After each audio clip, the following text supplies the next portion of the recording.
প্রতি বছরের মতো এবারও জমজমাট ভিড় মকর সংক্রান্তি উপলক্ষে গঙ্গাসাগর মেলায়। দেশ ও বিদেশের নানা প্রান্ত থেকে ভক্তরা ছুটে আসে এই মেলায় স্নান করে পুণ্যার্জন করার জন্য। এই মেলা পশ্চিমবঙ্গের সবথেকে বড় মেলাগুলির মধ্যে অন্যতম।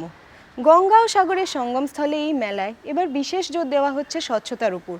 মূলত মেলায় আসা লক্ষাধিক পুণ্যার্থীদের কথা মাথায় রেখেই প্রশাসন এই পদক্ষেপ নিয়েছেন।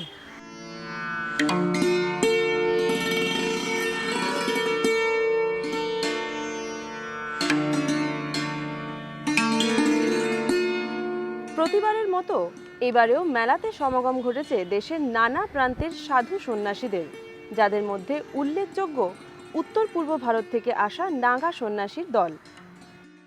15 एज की उम्र थी जब से साधु बने हुए, 25 साल हो गए साधु बने हुए। क्यों इस रास्ते पे क्यों आए आप? बस दिल में भक्ति का उमंग जगी हुई थी, उस मालिक के नाम में भजन में साधु बन गए। पिताजी भी आर्मी में हैं, बड़े भाई भी आर्मी के अंदर हैं।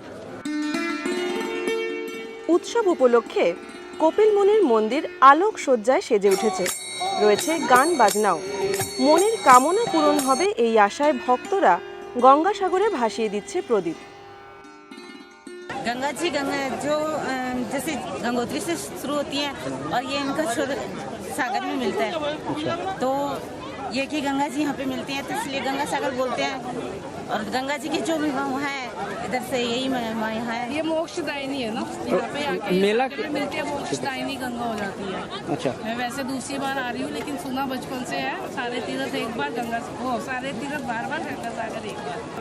গঙ্গা সাগরে স্নান করলে আমাদের যেটা পুরাণে ওই যে প্রবাদ বাক্য যেটা আছে, যে সাগর রাজা 7,000 পুত্র জীবনদান পেয়েছেন।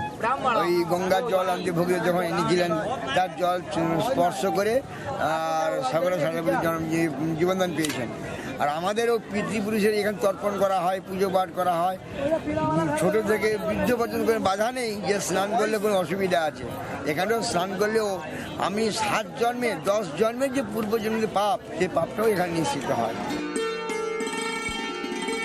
কপিল মুনির উদ্দেশ্যে পুজো দিয়ে প্রসাদ গ্রহণ করতে জমেছে তীর্থযাত্রীদের ভিড়। পরিবেশের পরিচ্ছন্নতা বজায় রাখতে স্বেচ্ছাসেবী সংস্থার কর্মীরা সব সময় সজাগ।